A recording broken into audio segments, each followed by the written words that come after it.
So, welcome back to another episode of the Sister Circle podcast. Sometimes I am interviewing people that you already know. You already know them before I ever cut the camera to their face or say their name. But sometimes and often, I love to bring on the podcast someone who you don't know, but who you should and who you definitely should learn from. So, I'm glad to welcome my friend, Miss Michelle Smith, to the Thank podcast you. today. I'm so glad to be here.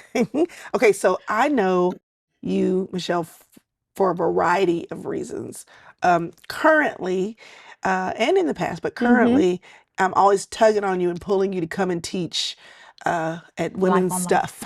So Life Yes. on Life. Yes. We're going to do something for Wednesday nights, hopefully this spring. And I know we've talked a couple of times where we first of all, Okay. let me back up. There are moments in my life, and I want to know, have you ever had this moment where when you're talking to someone Uh-huh. and you realize that things have shifted? Because you are my mother's friend. Yeah. And then we Isn't went to that lunch one crazy? time, Yeah. and I was like, oh my gosh, I'm talking to my mother's friend. Has that ever happened to you? Yeah. Yeah. Like, It's you're like, my wait, friend. how did this happen? Yes. Well, Yeah. then I was like, I'm old enough and she's talking to me like I'm grown. That's how I felt. Yeah. Yeah.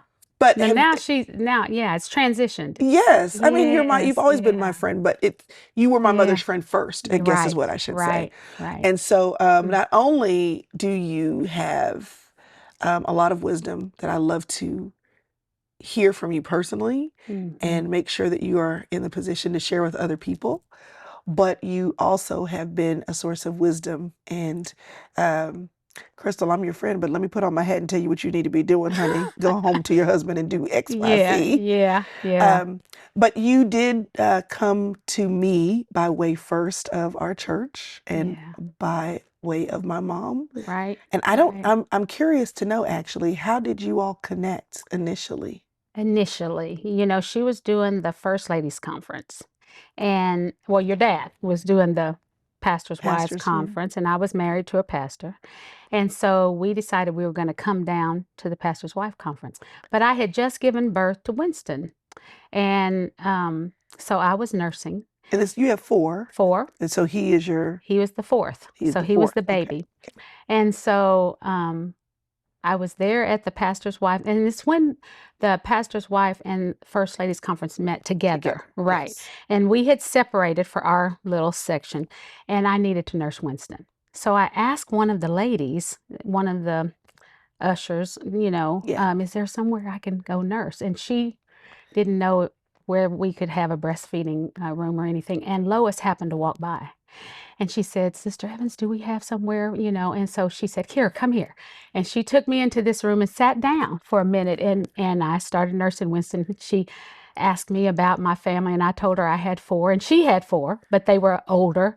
And just in those few minutes, I just felt like I could be her friend. I like her, And she was just so gracious to me.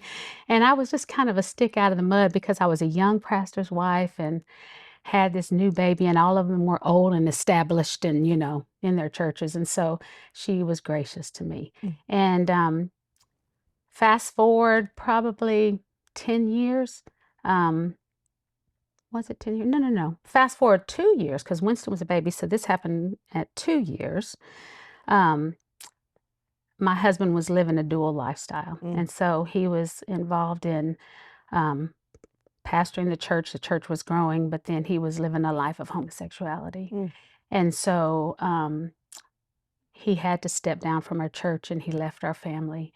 And I was just, the rug had been Mm-hmm. pulled from under me. And so I didn't know what my next steps would be. Mm-hmm. But I always knew I needed to be under a good spiritual umbrella. And in Oklahoma, it was just too thick. The air was too thick. And Mm-hmm. everywhere I went, it seemed like people were,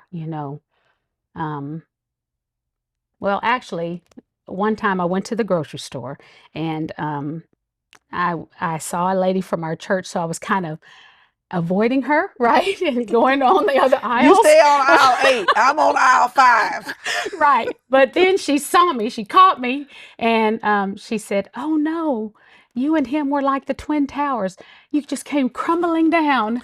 Oh my And gosh. and you know, you think that you're healing until that Yeah. something like that is said. And I just told the Lord, I can't stay here. Mm-hmm. I can't heal here.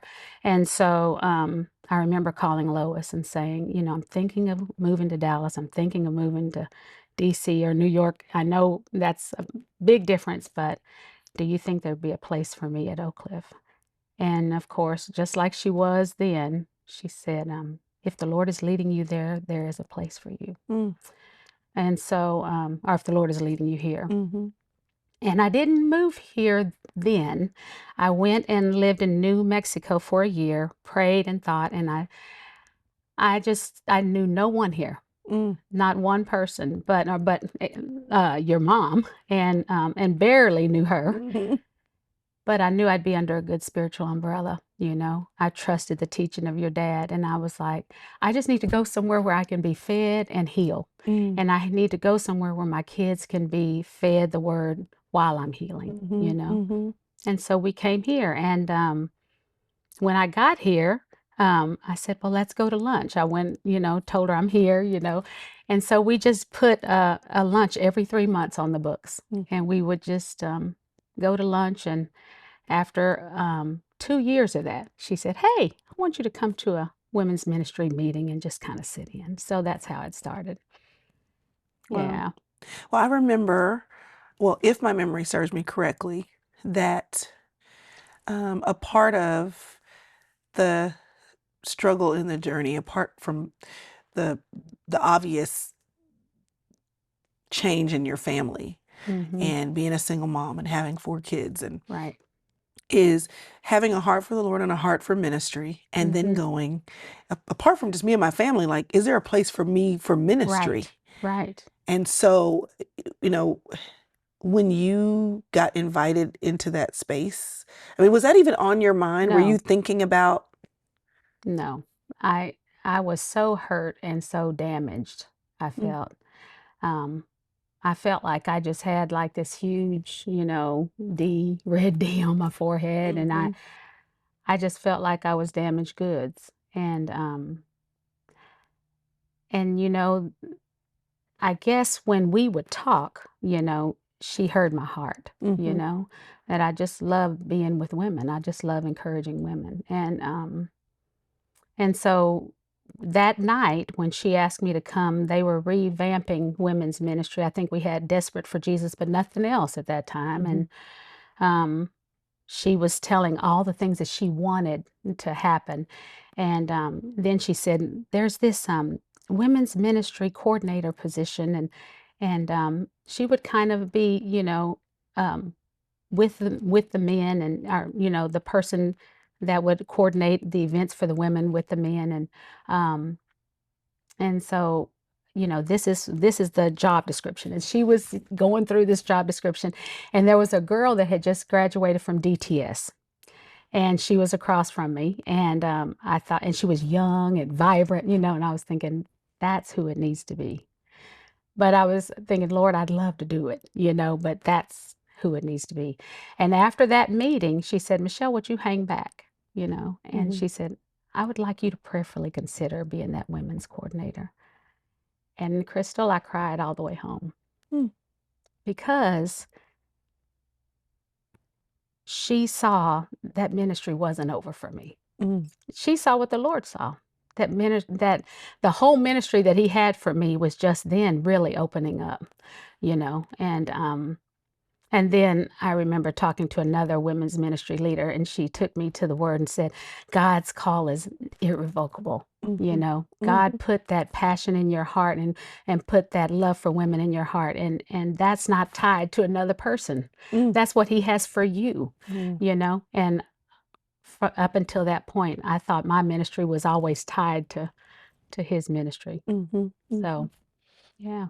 So you were a part of the launching and development of our daytime Bible study at Yep. church, Mm-hmm. which is called Life on Life. Mm-hmm. And I know that you've, you know, life, you've raised kids and had to move and do other Yeah. things, and you're Yeah. now remarried, but I know you've had the opportunity in recent years to come back to Life on Yeah. Life.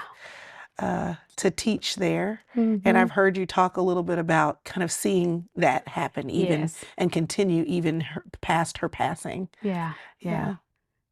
It's unbelievable to see, I mean, I remember it was just a thought. I mean, when we would go to lunch, we would talk about what if, women could get together and encourage each other, what if in a laid back situation, they would learn the word, but they would learn from each other, Mm-hmm. Mm-hmm. And I remember sharing with her, my grandmother talked about they used to wash clothes and the younger women would go with the older women and wash clothes.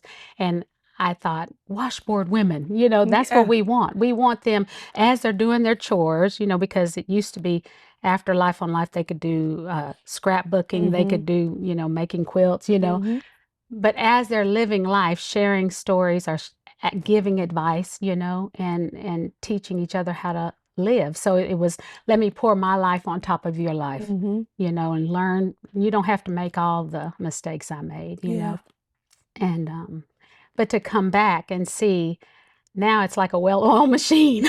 There's teams for everything. And I remember we used to come in and decorate and, register the people and, put them in groups and teach and Now there's a QR code and you sign in when you exactly, arrive and all that kind exactly. of stuff. All that, all the things. Yeah. So it's Well, I sweet. think it's very important to have um, the benefit of hindsight and being able to look at, like you can see, I thought this was over. Right. I can see that it wasn't. Someone agreed with God about what God had put in me. Mm-hmm. And then Mm-hmm. even over the passing of time, look at what Yeah. I was a part of. That was just a thought, and Right. now here I am, um, in coming back and teaching, but I'm Yeah. here and saying, like, here's the history, here's where we started, here's the heart of the founder, the visionary of Right. all of this. I think that's important. But what I love about your ministry, the way I've been able to experience it, Mm-hmm. yes, you teach the word, and yes, there is the grow alongside you, Michelle Smith, that I know. And then there is the let me teach you something, Michelle Smith, that I know. Mm-hmm. And most recently, when you were teaching at Life on Life, I heard you talk about forgiveness.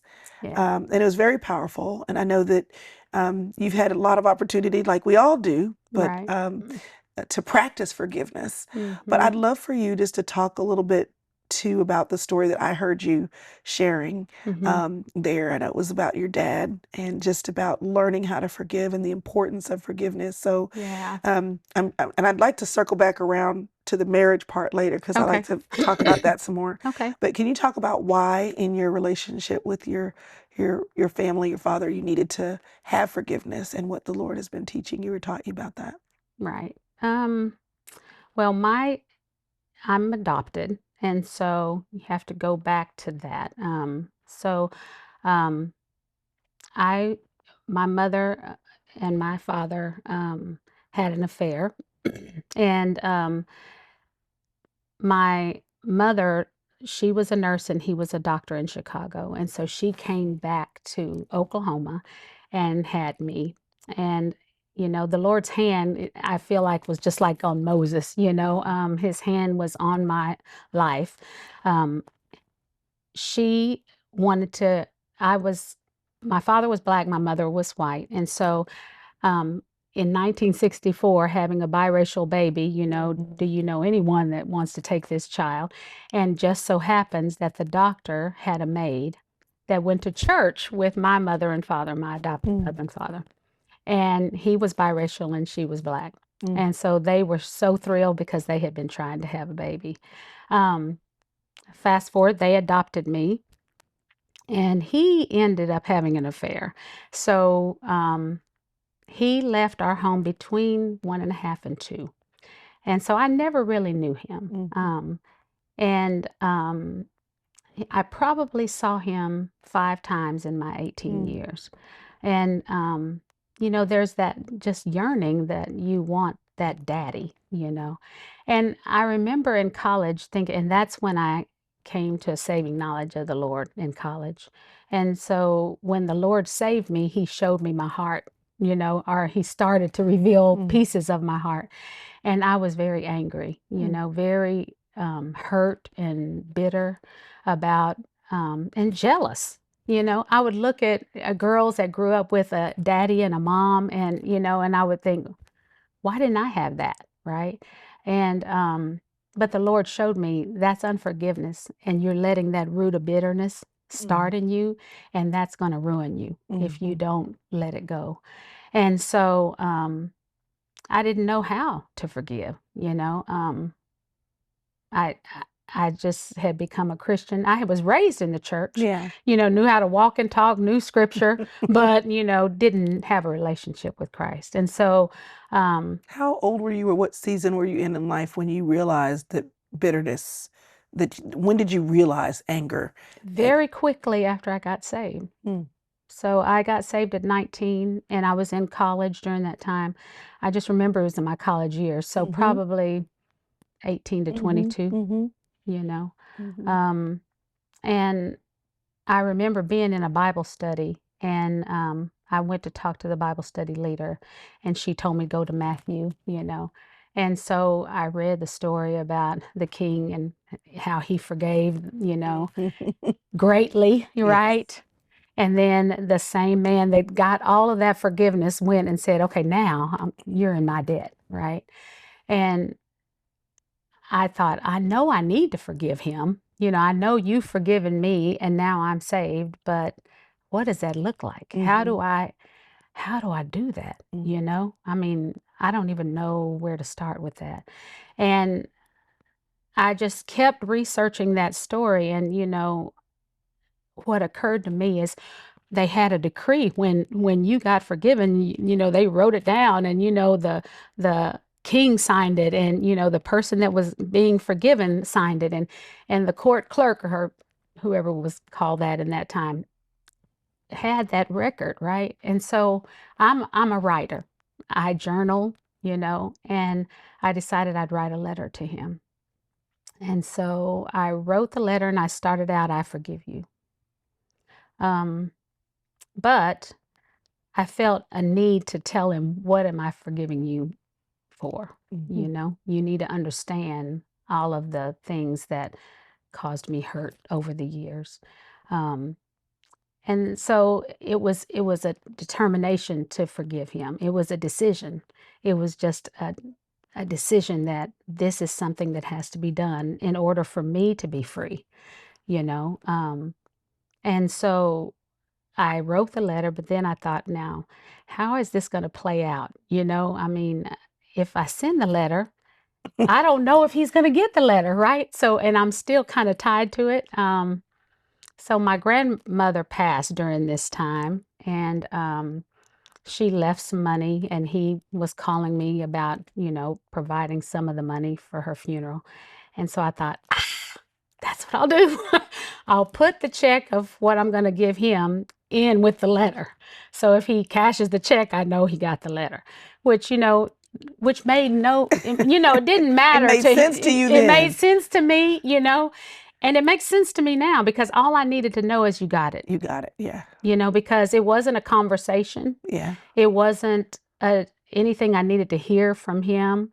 Like some people, ladies come to me and say, but they haven't asked for forgiveness yet. So I'm not going to forgive them until they ask. But then you're holding yourself hostage. Mm, And so I just needed to know he got it. And then I was free. And it was crazy because me writing the letter, tears were just streaming mm-hmm, down. mm, And it was like a therapy session. I mm-hmm. mean, I was just getting out all of the hurt, all of the bitterness that was starting to root in me, and sent a letter, and he cashed the check. And but it sounds like 1 2 3, is a decision. I was deliberate, but it didn't just go away. Because I think that's the big problem with Right. forgiveness when we discuss it. Mm-hmm. I think in this day and age, people get the message. You got to forgive. It's Right. not for them, it's for you, so you Right. can walk free. Right. But then you say, okay, I'm going to say out of my mouth, I forgive them. But But everything attached to that is still there. The right. feeling is still there. The Right. anger might rise. The Right. hurt might still come. Right. So it doesn't feel like freedom. Right. The decision doesn't feel like freedom. Right. And so, what did it look like for you to actually walk in forgiveness when the decision didn't necessarily change the feeling? I had to keep reminding myself, Mm. you know, I go back to that decree, if they came back and said, now we decided we need that money, that we said you're not in our debt, but now we need that money. There were times that, I'm reminded, that because you made the decision to do what you did, now Mhm. I'm lacking in Right. some areas, Right. I don't know what it's like to have a daddy. I don't know what it's like to have a man in the home, and so I had to tell myself, but the Lord has been with us. Mhm. He's been my daddy. He's been here for me, and I have to learn it now. I have to I have to go to God's word and see what is it like when it says wives submit to husbands, because I never saw that. Mm. So I had to lean heavy on what God's word says because I didn't have an example that I lived with. And a lot of people don't. Mhm. Even if the mother and dad are in the home, they don't Mhm. have a good example. Mhm. I've had people tell me, I know what not to do, right? Because of what I lived with. So, but it's a constant reminder. It's like being intentional again. You're intentional about getting up and getting in God's word when those thoughts come, it's like take every thought captive. It's like that baseball, when that thought comes, am I going to let it hit my chest, or am I going to catch it and say no? No, Mhm. that's Mhm. that's not going to be good for me. Yes, he did that. Yes, I'm going to have to learn some things and relearn some things, but the Lord planned these days out for me. Mm. And I had to kind of realize that, well, early in life, my life verse was Hebrews 13:5 and 6. And it's never will I leave you, never will I forsake you. I will not leave you without comfort, because felt alone a lot of times, didn't feel covered a lot of times. And so the Lord had to show me in his word, I am what you need, early in life. I had to learn that, and still learning that, Mhm. I, Mhm. I think we just learned to trust him more. We learn to trust him differently, Um, but it's being deliberate and intentional about reminding yourself that I've forgiven them when all those feelings pop up and you're Mhm. angry all over Mhm. again, because it doesn't go away. But when he passed, I realized, wow, I really did forgive him. But Mm. this is, 40 years later, Mm. you know, I sat in his funeral and I was okay. And Mhm. it's funny because a lot of my friends, a lot of my family were like, "Were you okay? They didn't mention a lot about you, but I Mm. was okay. I was okay. The Lord allowed me to forgive him, and so it took 40 years to be really free, Mm. you know? Mhm. But it's just walking it out and being intentional every single time. And sometimes, you're not intentional. And so you go in that hole and you're like, "Oh, But it doesn't mean you didn't make a decision that you can come back to. right." Hey y'all, it's almost that time. Coffee with Chrystal at Night is coming. It's the opportunity for you to join me in the room with thousands of other women where I talk about the word for the year and kick off the year with you together. Now, here's the thing. It's at night, 7 p.m. It is free, but you do have to register. So go to crystalevanshurst.com/coffee. Now, why do you need to be in the room, do you ask? Well, there are 3 reasons. Number 1, you need to be in the room so you can chair dance, y'all. We're going to play music and have a good time. Number 2, you want to be in the chat. It's all about the chat. And number 3, you want to make sure you are receiving a word of encouragement to kick off your year strong. So after the holidays, after the new year, after you put up your tree, or maybe it's still up, it doesn't matter. Come join me in the room, January the 8th, 7 p.m. I'll see you there. It's Did like you the have a decision was relationship made. with him over those 40 years at all? We did start, um, I tried to reach out, and we went to Christmases every once in a while when my kids were little. But they would introduce me as you know, one of the 4, and it seemed inauthentic to me. I was like, I was raised an only child. I'm not one of 4. Um, yeah, and so Yeah. I told him, I'm not going to come to the Christmas things anymore, but if you want a relationship with me, you can meet with me and we can build a relationship. But really, at this point, I don't know you any more than someone I work with, Mm, you know? And so that didn't happen. mm, And that was okay because I offered, you know? Um, and then when he was a lot older, he had a stroke. And so I went to see him. And I would go about once every 3 months to see him. And that was good. You know, I remember when he had the stroke and the first time he was out of it, but the second time I went, a tear just came down his mm, eye. And I got to touch him and say, you know, I love you. It's okay, mm, you know. And it is, it's okay, you know. It's all because, you know, I trust my father that is higher than him. mhm, And he let this happen. You know, he allowed this to happen. And there are ladies that I wouldn't be able to talk to and tell them about forgiveness if the Lord didn't allow that to happen. So then that came the second life verse is he's comforted me in all ways so I can comfort others in any way. That wasn't what I wanted for my testimony. Is it ever? Do we ever Yeah. want what our No, testimony is? no, you know, I wanted my grandmother's life. I wanted to be married 50 plus years and have all these kids. And, you know, she lived on an acreage and, you know, grew vegetables and had a store, you know, just, you know, that's the life I wanted, but that's not the life he chose for me. And part of that is trusting the life he chooses for you. And that's what's so sweet about Life on Life, because I don't think many people get to see the impact that something they did. You know, we do all of this and we know in eternity this will matter, Yeah. or when we're gone, it will matter. But to get to see some of the fruit of something you've done when you were younger is just a real sweet Mm-hmm. blessing from the Lord, you know. Mm-hmm. He didn't have to do that, but he gave me that, and I'm grateful for that. So You know, we talked about life on life, but and there's as you're talking, I'm thinking, oh, but this season and this season, like yeah. one of the things is you also went on. I know that your kids, and based on where they went to school and what they were involved in, you were starting to attend. You attended another church, and then hmm you were over. What was your title? Were you women's director over Women's one of? ministry leader of Prosper at Yeah, one. at one church. Mm-hmm. So even to see how God continued to build on that, like Isn't that something that crazy? you didn't even, you were just trying to find a place where you could be. Right. And God had all these steps ordered for you Yeah. in the very place that you'd always wanted to. Right. So let me go back. My personal memories of you involve seeing you on Wednesday nights, bringing your kids Yeah. to church, Mm-hmm. and you had 4 kids, 2 natural born, 2 adopted, because that's a Right. whole journey. You wanted to have all these kids and live on a farm, Right. and then you, and then, part of the story too is just Yeah. wrestling with, adoption, or not Right. adoption, but just the road to that Right. adoption process. But my main memory of you is as a single parent. So Yeah. you were a single parent for how long?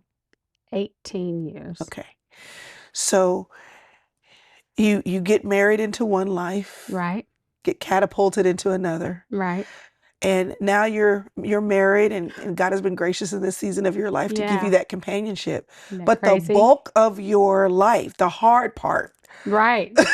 Right. it's like the hard part, raising the kids, working, single parenting, Yes. So Yes. it's not like you just came and nursed a baby. Lois Evans said, hey, Yeah. come on in. And then you moved and then you joined the women's ministry. It was Right. over 2 decades of raising kids by yourself. Right. So apart from the decision to forgive and reminding yourself to forgive, you talked about your dad and living without covering, but you were living without covering as a woman, as a mom to kids. Right. And I didn't have covering when I was growing up the way I wanted to. Mm-hmm. Now I'm mothering these kids and I don't I have don't have covering the way covering. that I want it to be. Right. Right. So slogging through Mm-hmm. the reality of this is not supposed to be my life. And Right. I'm living this life because this person first and then this person second made decisions that Right. put me in a position I never planned to be in. Right. So it's not like you just had one day where you remembered your dad and thought, I mean, this is like life Right. ongoing. This life is hard Right. because of decisions other people have made. Right. How did you keep from living underneath that? I get that question a lot. People will say to me, Chrystal, that's one of the reasons why She's Still There is even a book. Because people would Yeah. say, so you were pregnant at 19? Like, how Mhm. did you end up here? Yeah. Like, there was a lot of stuff in between Between there. there. Right. But Right. I'm sure one of the questions that you've gotten is, so how did you make it? Like, how did you Yeah. not allow that to take you Take you under? over. Because Yeah. I've met women who will say, and they say it with tears, makes me so sad. Mm-hmm. They're hearing things that ought to give them hope. They're hearing principles that ought to ring true. And then they'll come to me and they'll just have tears going down their face and they'll say, but this is what happened to me. Like, I haven't been able to ever since. Like this Right. one thing happened Yeah. in my life and I And could that never get past it. and that's So the event that has just it defined the rest of their lives. right. How Right. did you not allow, and Yeah. hindsight is 2020, those two situations in your life that put you in places you never wanted to be in, Yeah. keep you from going under? Because these women that say that, they come to church, they love Jesus. Yeah. Yeah. I know. I know. But I think that's where community comes in too, and transparency and being vulnerable. Not that I wanted to, and not that I did with everybody. I mean, but I was kind of put in that situation, um, and I mean, now it's on Law and Order, right? I mean, my life is, everybody sees it, but then it was me. Yeah. You know what I mean? Yeah. And so I felt like everybody knew, you know what I mean, of what was going on. Um and part of it is I had to move and start new for the kids, making those practical decisions about um I'm so grateful. I don't really know how the Lord guided me here. You know what I mean? I Mm. mean, I was praying and asking him for guidance. I was thinking of New York or DC or Dallas, What's in but New York or DC? friends, just Okay. one though, in it's just each place, just You were one like, I just friend. need one. I just need Right, have one. one friend there, Okay. and it finally hit me. What It's if you only move one. there and Right. they leave? And you move there and they leave, but and here I had none. But you were driving distance from Oklahoma. Right, exactly. I was close to Yeah. family Yeah. and I was under a good spiritual umbrella. And I think just staying close to women that love the Lord, and that's I think part of why I'm in women's ministry and I love women because from youth group, I used to talk to my youth group leader and I just thought, wow, she really helps me make good decisions Mm-hmm. that are gonna and I wasn't even saved then, that Mm-hmm. was in high school. But I wanted to do the right thing. I wanted to live for the Lord, but didn't know quite what that looked like. And so I think wanting to trust him, wanting to serve him, but then that hurt still comes in and owning it. And because it wasn't always like, oh, I'm reading my Bible today and I'm doing my Bible study and I'm good. No, there were lots of days when it was just all I could do to get out of the bed and get them to school, and depression was heavy, because it wasn't the life I wanted. Mm-hmm. I remember one day my best friend, college roommate, I called her to tell her something that had happened, and she said, "Have you put the Christmas tree up?" Mm. And I said, "No, but I need you to hear me. I'm hurting." And she said, "I'm going to talk to you when you put the Christmas tree up. I love you." Click. And I was like, "You're supposed to be my friend. You just hung up on me." But she needed me to come back to life, Live. to live. Yeah, she needed me to take my life back. Mm. And I remember the thing is that yes, you can reach out to godly women, but when you're down, you should be in community enough where godly women come and grab you and Mm-hmm. they know that you're down. I remember when all of this fell apart, my spiritual mother knocked on the door and she said, hey, we talked for a while, and she said, I want you to go to this women's conference. This lady's coming from New York. You're going to love her. And I was like, no, I'm not going, because I was at the point where if you hugged me, I might just fall apart. Don't I squeeze was me just too holding tight. it together. Right. Yeah, and I didn't need that. She said, okay, how about this? We'll go late and we'll leave early. And I said, okay. And I went, and this woman talked about her life. Had nothing to do with my life, but just all of the hardships in her life and how the Lord was still there. And at the end of her speech, I went up and grabbed her and talked to her. I was desperate. I was desperate. I didn't want to be where I was. I didn't want to stay where I was. I wanted to live again, but I wasn't living. And I call it like we were on the Titanic and everything was great. The church was going great and the kids were growing and the family was growing, but then all of a sudden the crash, Like the iceberg. Yeah. And then I was in the water, not even on a lifeboat, trying to stay afloat for them. And I believe one of my mentors, and she's gone on with the Lord now, but I remember going to her and getting on my knees and just putting my head in her chest. And I said, Mom Malone, I don't think I can do this. And she said, you can't, but God can, and we're going to hold you till you can again. And she lost her husband at 40. He passed away and she had 10 children. And so she Well, if knew she what she says you can't right, do it, I guess you exactly. can. So I was like, okay, Mama Malone says I can do it. We're gonna do this. And she's like, it's not what we hoped or planned, but it is what it is. And so we just walked through it. I remember coming to Oak Cliff and your Aunt Elizabeth, I remember her calling me because I was kind of down one Wednesday night bringing the kids and and that night I couldn't sleep and the Lord just woke me up, and I remember going into the den and Twyla Paris's song, Do You Trust Me? Do I Trust You, Lord? Came to mind. And the Lord was he was allowing events to happen in my life to bring me to him. And sometimes the scar, sometimes the pain, it's what brings you running to his throne.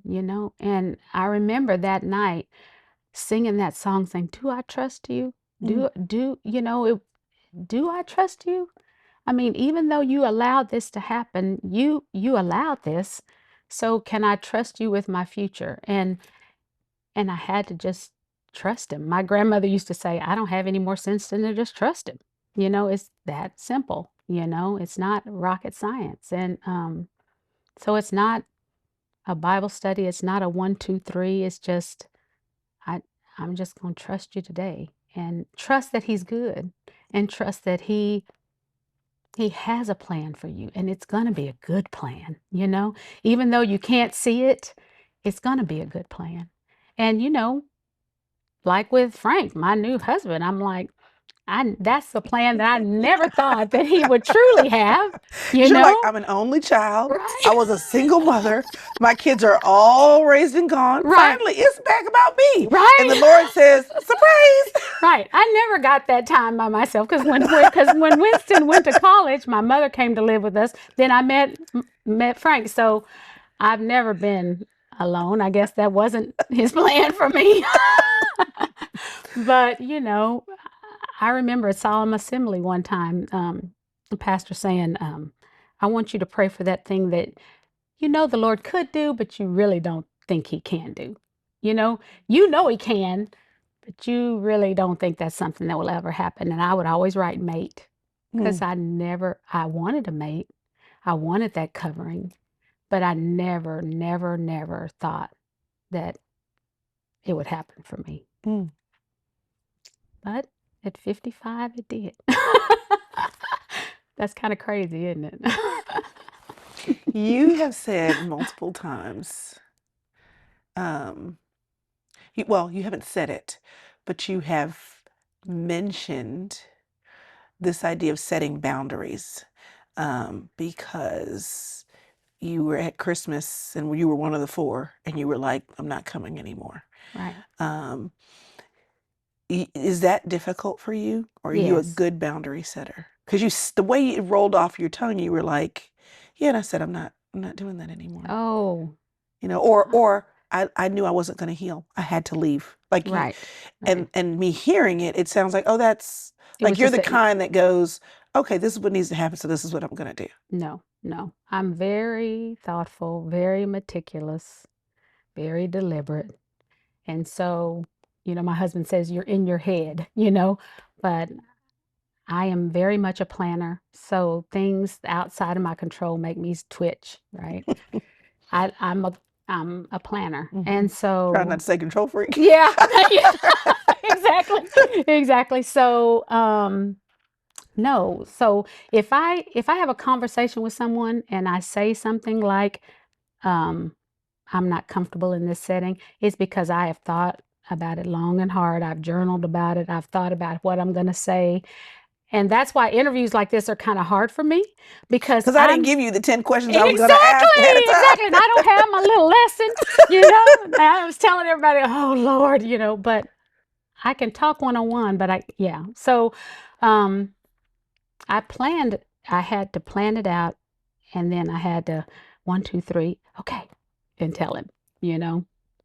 Um, Moving was very hard for my mother because it was just me and her against the world, like the Helen Reddy song, all my life. And so when I decided to leave and go to New Mexico, and I knew I was just going to be there for a year to pray and think, um, it was So you hard moved for with all her. 4 kids? Hmm. Mm. I did. But what's so crazy is my birth mother, I found, or the Lord allowed me to find her the same year that everything collapsed. Wow. So I feel like I had like two mothers holding my arms, Mm. during that time. And I didn't really know her and wanted to get to know her a little more. And so I decided I'll move to New Mexico, close to them, so I can, spend some time with her, get to know her. Um, but I knew I wouldn't settle there. I Hmm. just needed to be, Somewhere else. yeah. Hmm. Yeah, Hmm. I needed Hmm. to take a step out of life for a minute. Hmm. And Hmm. so that's what I did. So that was very intentional too, because I was thinking of the three places, talked to your mom, prayed about it, but just felt like I'm not ready to make a decision now. Um, Even came to Dallas before moving to New And it just wasn't the Mexico. right It time. wasn't the right time. Hmm. Hmm. And so, no, confrontation doesn't come easy for me at all because Hmm. I'm an exhorter. I like to encourage. I like almost peace at any price, but I can only take so much and then I have to speak up. Because forgiveness often does involve setting some boundaries. Right. And sometimes people confuse, forgiveness with continued allowance of, Yeah. um, behavior, communication, actions Right. that aren't productive. Right. Right. How, for you, or would you counsel someone with forgiving and giving the person another chance versus forgiving and drawing a line? Are there any guiding principles when someone's trying to decide? I mean, this could go the route of, infidelity. He cheated on me. Mm-hmm. Do I take him back? And I know that there's no, Right.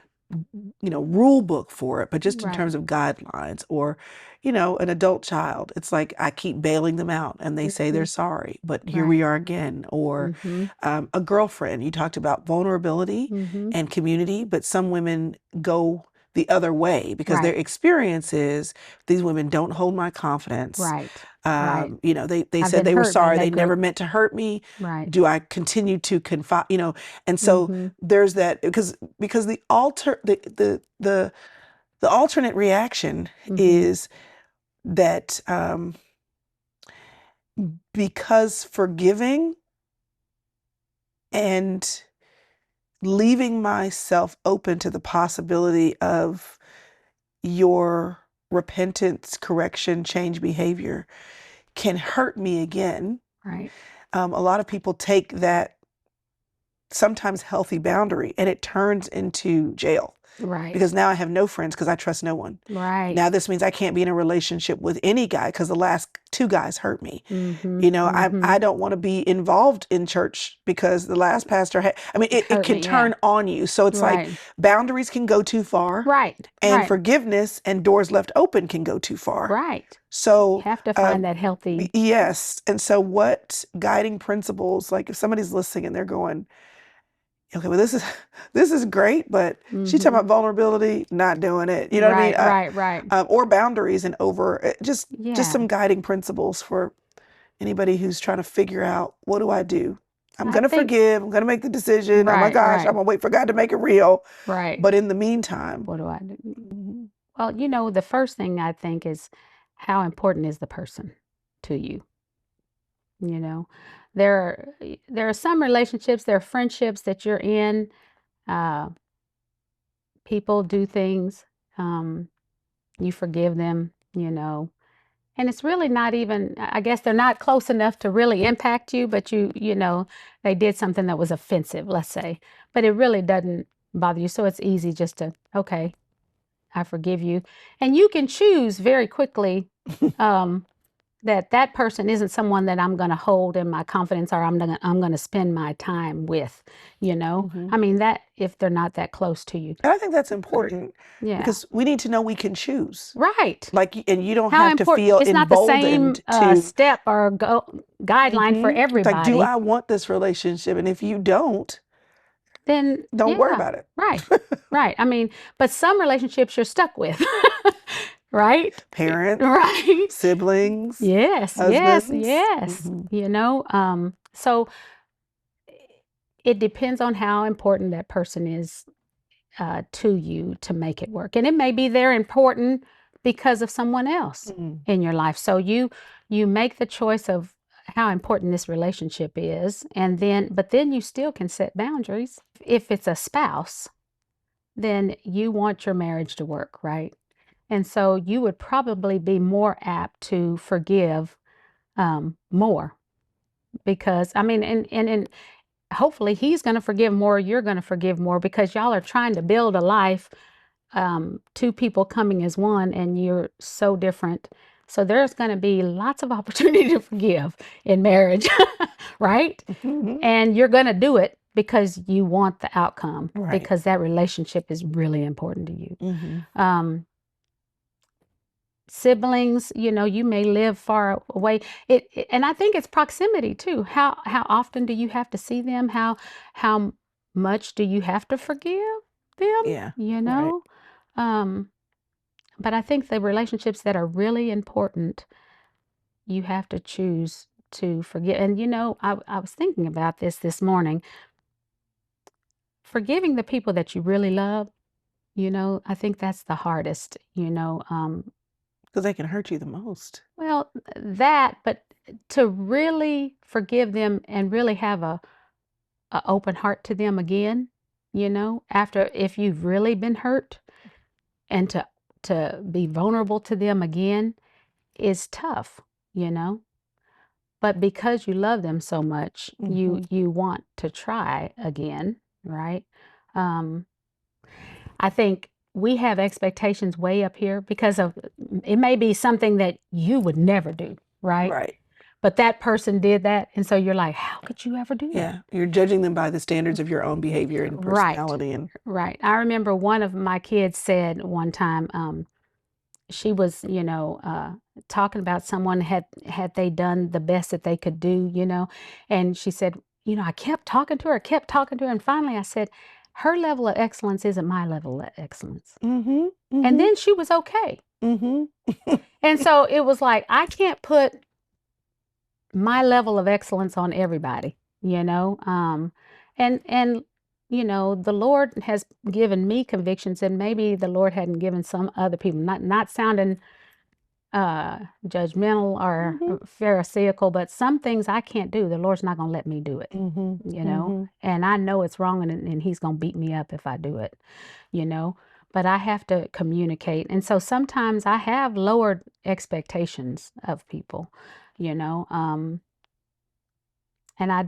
I don't know where that's biblical. I don't think that's biblical. It's just life, a practical way of, Well, I think it they is. I think if you look at not explicitly, but the way Jesus was with his disciples, he was mhm, very patient in them mhm. understanding and in them learning. I mean, even he said one time, have y'all been with me all this time and you still Yeah, don't get it? It's like right, but he kept showing up, doing what he was supposed to do, and right. allowing for the fact that these were That's human true. beings who were learning. And he He's didn't lower the expectation, no, but he you know. didn't drive them in an unforgiving, judgmental way to do it Right. like him Yeah, like yesterday. exactly. Yeah, there was Exactly. grace It was in grace. there. Yeah. There was grace in there. And I think the love, the fact that you love your family and you want um and one thing that the Lord has shown me, and this is the third life verse, is if your gospel is veiled, it is veiled to those who are perishing.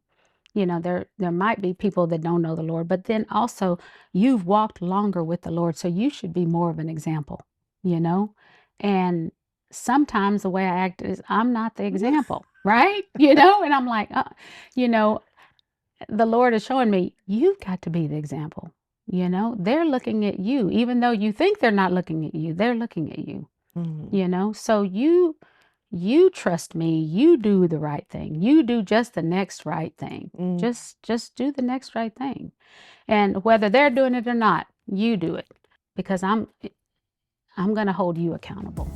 Hey there, I hope you are enjoying this podcast. I'm breaking in because I want to make sure that you know in the inner circle in 2026, we are focused on remembering you. That's what we're doing to kick off the year. Why? Because the whole year is about abundance and overflow. And before we can get to what's available, we have to figure out where you are with what you hold in your hand, your gifts, the opportunities, and the things that God has put in your heart and in your life to do. So if you want to do that work with us to excavate what's actually available in your life that you can offer to God for what he wants to do in the future, come join me in the inner circle where we can remember you. You can go to thesistercircle.com/inner circle to find out more about supporting the content that I put out there while you also put yourself in a situation where you can grow. I hope to see you inside of the inner circle in 2026. When you talk about that, there's a responsibility for you as an individual to forgive, to keep going back to the Lord, to be the example. It's making me think about, I keep going back to what this looks like in reverse. Mm-hmm. So, and I just want to pause and Okay. thank you for being willing to share your testimony because so many people who've had these experiences feel like they can't. Yeah. But then Yeah. that leaves so many women who have those experiences feeling alone Right. And and isolated. isolated. Yeah. But I can see, and I don't know if this was your case, but I can see how there's a whole cacophony of stuff related to you being adopted, and Mm-hmm. you hear Mm-hmm. about um, men and women who are adopted. It's the thing, did they not want me? You know what I mean? Or Yeah. is there Yes. something about me Right. that Right. means I'm not wantable? Too Right. much responsibility. Right. Okay. Same Right. thing for marriage. Mm-hmm. Okay. What about me caused my husband to feel Right. like, was I not satisfying enough? Is this Right. about me? And Right. so Right. the exact thing that God can use in this season of your life, what are you calling me to do, regardless of what they do? That Mm-hmm. sense of responsibility Right. can be damaging when you own that in spaces where it's not your fault. It has nothing Yeah. to do with you. That's true. How did you take that off? How did you relieve yourself, if that even was a struggle, Mm-hmm. of any responsibility or um, overly being concerned with your role in what was ultimately their decision? I carried their decision a long time and blamed myself, because I was a new Christian before I got married, and the Holy Spirit was speaking, but I didn't recognize it. Mhm. And so, Meaning this is probably not the right situation. right. And my mother, I mean, I'm going to say this, my mother was against that marriage. Mm. And she told me, you know, this is not this isn't the one. Why Um, don't we listen to our I mothers? don't know. I don't know. And I was just, I'm Ugh, gonna prove to you. And that's why I stayed as long as I stayed, 'cause because y'all can't be right. You can't right, be right. right. I got to show you that this is Yeah. different, but she was right. Mm. She was right. And just trusting that she loved me, and that's why, even though it hurt me to hear that, she was right. And so because I had little hints, I blamed myself. Mm-hmm. I said, you knew this. Mm-hmm. You just weren't listening. The Lord was telling me, because at first I was kind of blaming the Lord. Here I've tried to walk with you, and you have Commit me my life to right, ministry. right. Um, but then when I was really honest, it was like, you were trying to tell me, and you are gracious, and you are a gentleman.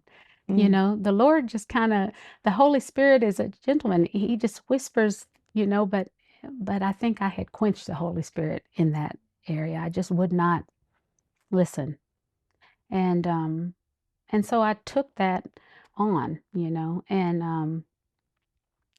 and so, and it's hard to hear ahead of time, I mean, and that's why we have guidelines. That's why we have the word. That's why we have people. And when you're talking about community, women that have been hurt by community, it doesn't mean that you have, 10, 50 Right. women, Right. but choose wisely. I mean, we have some good ones out there, Yeah. right? Mm-hmm. And even if you like I sought out to meet with Lois. I said, let's go to lunch.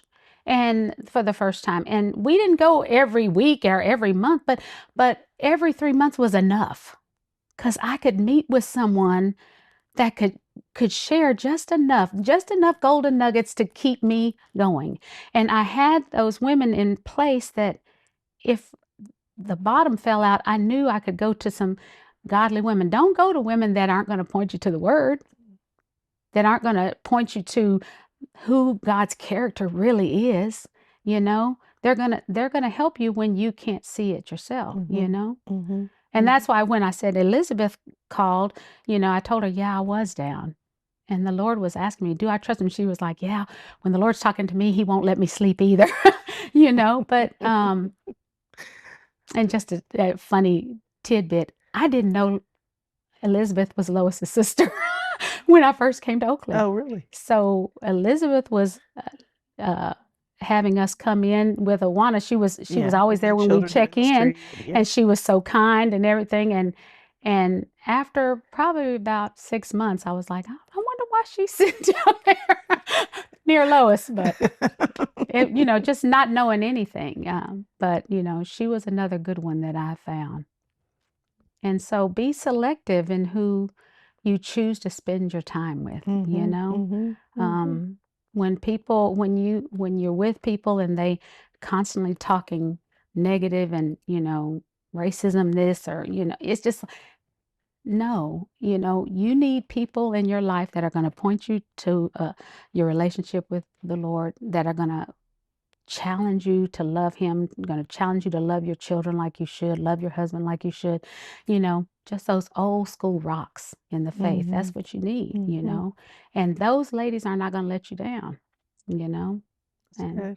so, yeah, I don't know if I answered the question. I You can't did. even go back to the question. No, I am going to go back Okay, because okay. you did that. I'm glad you touched on community because I think Yeah, that's so important and people understanding what you're trying to get out of it instead of right, being looking for something that you're not even supposed to have. right, But I want to go back to the stuff that you were wearing that you felt responsible for. right, right. So how did you Let go of take that. that off?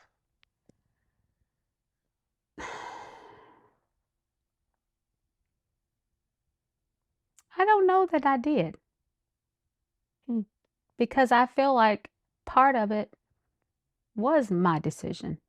Mm. Part of it was I saw some hints and didn't listen, and my mother was there telling me, and I didn't listen. And so um part of it was my disobedience, and the other part was his disobedience. Mm. So I had to own mine. And I mean, it's obvious he has to own his, Hmm. but I was not You don't hear that every day. You do not hear that every day. When someone is clearly out of line whether it's a extramarital affair or Mhm. somebody is they are leaving a family destitute, they're not working. Mhm. It's Mhm. clear, and because we're so concerned Um, with what he has done that allows me to be free, right. it actually has become, and I'm specifically speaking about marriage, it Uh-huh. actually has become, I think, a little taboo to even address a woman's role because we're so hell bent on it can't be her that we've Yeah. gone to the other degree where Yeah. there's not an invitation for women to look at Selves. themselves, Yeah. which I Yeah. think is just interesting as you're doing this. Another person who talks about this well is Tisha. Do you know Mhm. Tisha? Mhm. She'll Mhm. tell you. She'll tell you these are the things that were not good in my marriage, Yeah. but here's how I contributed. Here's Yeah. how I talked to him. Mhm. Here's how Mhm. I disrespected him. Mhm. And here are all the reasons why I gave myself license to do so, which Yeah. obviously is not your Right. case, but I'm just Right. saying Yeah. I respect that you own I Yeah. should not have ever even been in that situation. Right. Right. And and like you said, sometimes we just don't listen because we just want what we want. And so therefore I knew where you are now, you just gonna have to Hmm. put on your big girl panties and walk it. I mean, Did you? Probably. But what's wrong with me? I did that about um, all of the abandonment, you Hmm. know. Um, my mother uh, got pregnant and decided she didn't want me. Hmm. Um, she wrote a letter to my birth father, and he was already married, and actually his wife was pregnant with twins. So he had a life and went into this affair. So he didn't want to be part of that. Then to get adopted by a family, and then that daddy Hmm.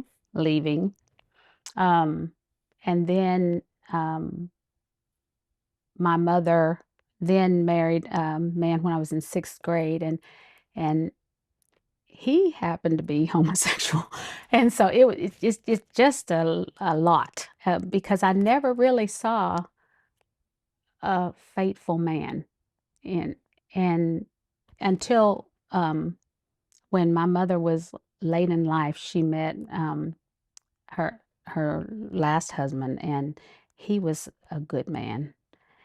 But I felt like it was kind of too little, too late for Hmm. me. Hmm. And because even though I saw that he loved her and he was there and he was faithful, it was just it was it was I had already experienced so much. So when Frank came into my life, it was hard to trust him. And So you, in some shape or form, all of this time still wear the impact of that mhm. abandonment. And I didn't think I did Hmm. because because there was no relationship for 18 years. So I thought I I'm am good good until you're tested. until you're tested. And so then he comes into my life and I'm questioning things and he's like, I really love you. And I'm like, You're like, prove "Mm." it. Prove it Yeah, again. right. Prove And it again, and again, and again, and again. Bless his heart. And again. and then and I think that's part of the enemy, because oftentimes when I would start to settle in, then something else would happen and you know, Triggered. right, and I would back up again. Um, and I think I told you this before. I'm learning how it feels to be loved at 55 and 60. I didn't know what it was like to be loved like a man loves a woman. Um, and that's sad, but it's beautiful, that the Lord has been so good to me that at this last stage of my life, He's given me this, and sometimes it's more than I know what to do with, right? Because I'm like, why you love me so much? I'm gonna go over here, I'm used to being by myself, but the Lord knows what we need, and I needed someone that love me, love me, love me. And that's who he is. And he loves the warts and he loves he thinks the warts are cute. And I'm like, woof, I don't know what's going on with you. But yeah, so It sounds to me like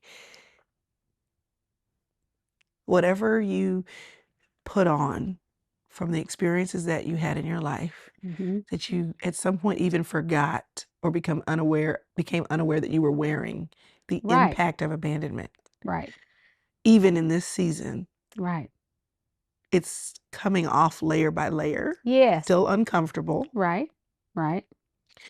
but it goes back to what you said before that, you know, the Lord, like he's using, not causing, but using and orchestrating all of it still for That's your right. good. That's right. And I can't help but trust him because he does it. He's done it over and over again, you know? And even the things that I thought he wouldn't do, he's doing for me now. And um, it's pretty amazing, that I get to enjoy this at this time in my life. And I need this now, you know? I need this now because my kids are gone, right? I devoted my whole life to raising them, and I didn't date because I didn't have time. I mean, I wasn't even in the headspace. I Mm-hmm. was just like, I have four of y'all. I have to raise you. We have this and this to do. And now that I have the time and need a covering and I'm not busy.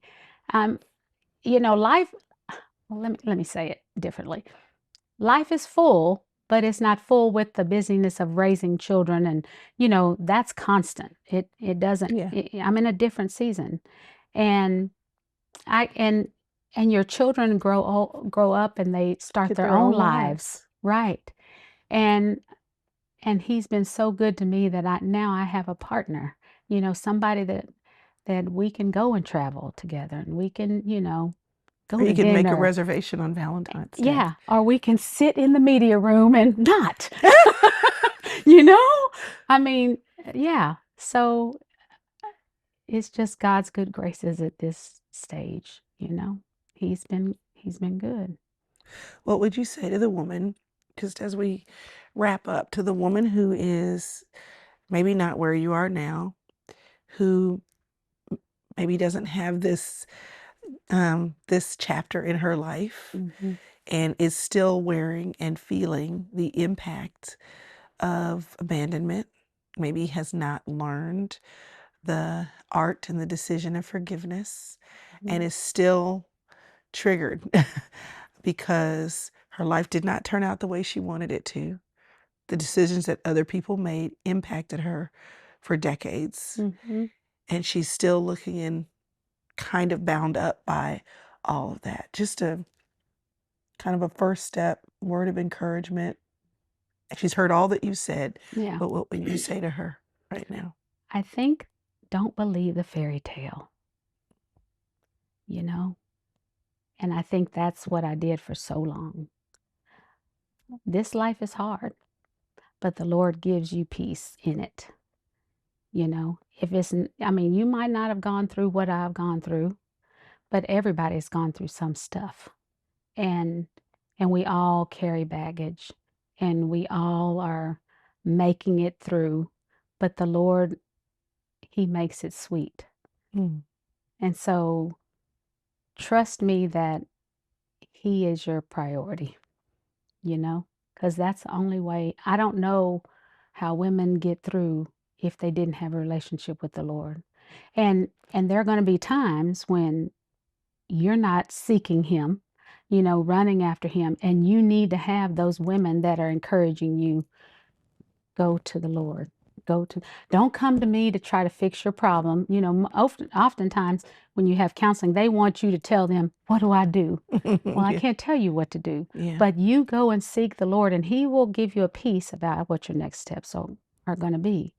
And so don't feel bad because you're down. Live through being down. Don't feel bad because you're guilty. Don't feel bad.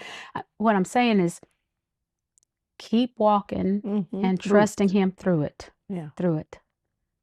Just keep doing the next right thing. You know, Jack Graham says, you know, you don't know what your life plan is. Okay, then just do the next right thing. Just do what you know what to do. Get up, do your devotion, have your devotion with your kids, love your husband. And it's kind of like the house when you're building a house and the structure is not there, so you put the frame in. Well, right now the structure isn't there for you to feel like you want to forgive or feel like you want to trust or feel like you're going to be happy, but just make the frame. Do what you know to do is right now. And eventually the house will be built. Right. And then it'll be normal. It all of a sudden, the things that used to bother you, you know, my father, that doesn't bother me anymore. I can talk about that marriage and that doesn't bother me anymore. I even was at a funeral and I could show him a picture of the grandbaby. I mean, it's okay. I'm okay. So, and it doesn't go away in a year or 5 years. I mean, there's no 1, 2, 3, fix it. You just have to walk through it. I But like that trust him. illustration of the house. Because if you Yeah. stop at the framing, just because you don't see a house, Right. you abort too soon. Right. You just have to keep doing the Doing things the that you next right believe thing. will build a house, trusting that Right. God is building a house. Right. If you'll just show up and give him the raw material to work with. Exactly. And that's all he wants. He just wants us to surrender. And for control freaks, that's kind of hard. But you know, I think most of what we learn in life is about releasing control. Oh, that we don't have any. Because we It's don't an have illusion. any. Right. We don't have any anyway. And so all of Right. life is learning Right. to release what you never had to begin Right. with. Right. That's true. That's And true. honestly, we forgive because we were first forgiven, because we Right. actually never were holding on to the power to judge anybody else to begin with. Right. Right. Right. So good. We only forgive because we've been forgiven. So He is good. good. He is good. Love you. Love you Thanks for more. your wisdom and your honesty and for being my friend. Yes. For being Morgan's friend. Isn't that crazy?